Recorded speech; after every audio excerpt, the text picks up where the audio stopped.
high and secret degree was celebrated was hung with red. The garments which the prince was to wear were red and white. Now these are, of course, the colors of the Ishmaelis as well. In the ritual, the candidate is presented as a slave and states that he wants to liberate society from tyranny. The sign of the degree was the extending of both arms. As the countersign, before taking the hand of another, the prince gripped both his elbows. In 1786, a raid upon the house of an influential lawyer, Zwack, revealed secret papers connected with the order. And it is through those that many of the inner workings of the organization became known. Men were to be influenced through their womenfolk, and a large-scale plan for initiating women members was at an advanced stage of development. It has been widely claimed and touted that many of the charges which were made against the German Illuminati were false, and that the possession of instructions, for instance, on forging seals, was due to the fact that the lawyer's Zwack had a collection devoted to that subject, as a matter of legal interest to him. It is also said that the project of enrolling women and young girls had in actual fact been taken from the aims of a very different society, the Mopses. While this matter still remains open, however, one may as well examine some of the documents which are stated to have belonged to the society. Zwack had written in his own hand a document describing the manufacture of a strong box which would blow up if it were tampered with. He also had a collection of impressions of the seals of several hundred important persons, and the already mentioned data on how to forge or substitute them. These, he stated in a letter of protest, were a part of the exhibits of his criminological collection. The famous memorandum detailing the plan to win over women to the cause comes from papers seized at the home of Baron Bassus, one of the members. The document states that women are the best means of influencing men. They should be enrolled, and into their minds put a hope that they might themselves in time be released from the tyranny of public opinion. Another letter asks how young women can be influenced, since their mothers would not consent to their being placed under the Illuminati for instruction. 5 women were suggested by one member as a start. They were 4 stepdaughters of one of the Illuminati, who were to be placed in the care of the wife of yet another illuminated one. They, in their turn, would enlarge the society through their friends.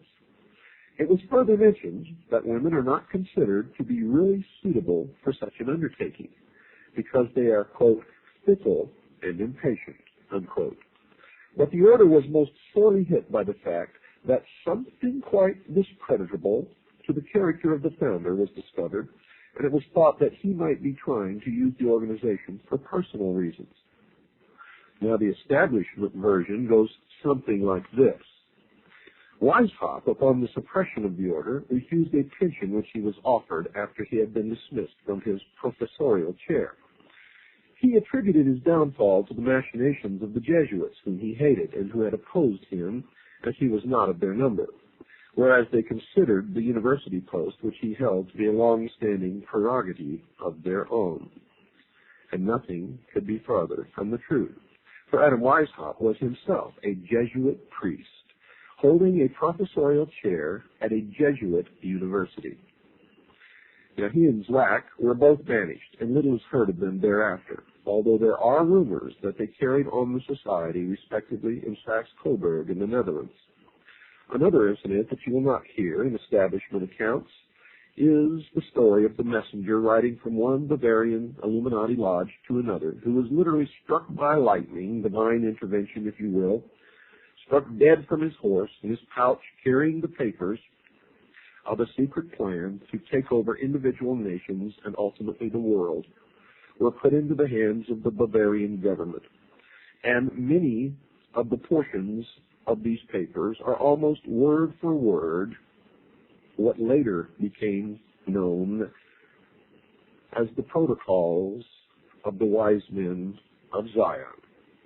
We've got to take a short break, folks. Don't go away. We'll be right back after this short pause. Illuminism had spread to France.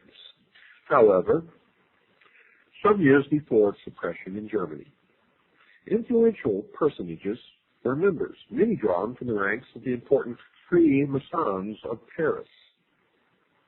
As in the case of the German branch, it was soon alleged that they pursued terrible aims and practiced frightful orgies. An extract from a French book of the 1790s, La Secte des Illuminés, will give a fair idea of this. The huge chateau of Armenonville near Paris was one of the chief lodges of the Illuminated.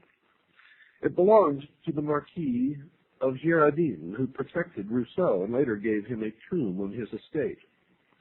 Saint Germain, the notable impostor, presided over it. He claimed to be 1,000 years old and to be able to make gold. He was said to be immortal, but strangely died in 1784. And even today, some Looney Tune wackos claim that they converse with Saint Germain, who's still alive, walking around in a modern-day suit and tie.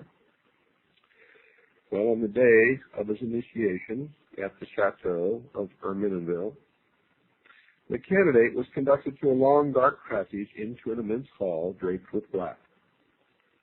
There were faint lamps set around the room. There were men dressed as corpses in shrouds. There was an altar of human skeletons which stood in the center of a large hall. And in the darkness, in the flickering, low lamplight, the priest conducting the initiation resembled ghostly forms moving through the hall. And everywhere there was the stench of some terrible odor. Two men dressed as specters always appeared and tied a pink band or ribbon which was smeared with blood around the forehead of the candidate. Upon this was an image of the Lady of Loretto. Does this sound familiar, ladies and gentlemen? A crucifix was placed in his hand and an amulet hung around his neck. He was asked to remove his clothes, and if he showed any hesitancy, his clothes were removed for him and laid upon a funeral pyre. Crosses of blood were smeared upon his body, and then his genitalia were tied with a ribbon or with string. Then frightening figures, covered with blood and mumbling strange incantations, approached and threw themselves down in prayer.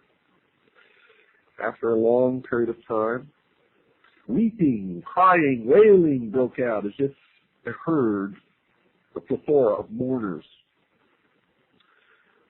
were bereaved upon the death of their closest and deepest love. The funeral pyre burned brighter and brighter. All of the clothes of the initiate were consumed.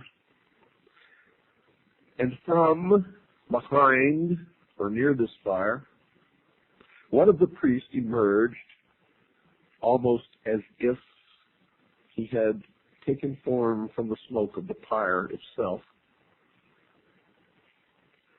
And the 5 figures went into convulsions, and loud wailing and screaming took place. And then came the voice of someone concealed behind a curtain. These oaths which the candidate had to repeat. Quote, "In the name of the crucified one, I swear to sever all bonds which unite me with mother, brothers, sisters, wife, relatives, friends, mistress, king, superiors, benefactors, or any other man to whom I have promised faith, service, or obedience." Quote, "I name the place in which I was born. Henceforth I live in another dimension, which I will not reach until I have renounced the evil globe which has been cursed by heaven. From now onwards I shall reveal to my new chief all that I have heard or found out, and I shall also seek out and observe things which might otherwise have escaped me. I honor the aqua tofana. It is a quick and essential medium of removing from the earth, through death or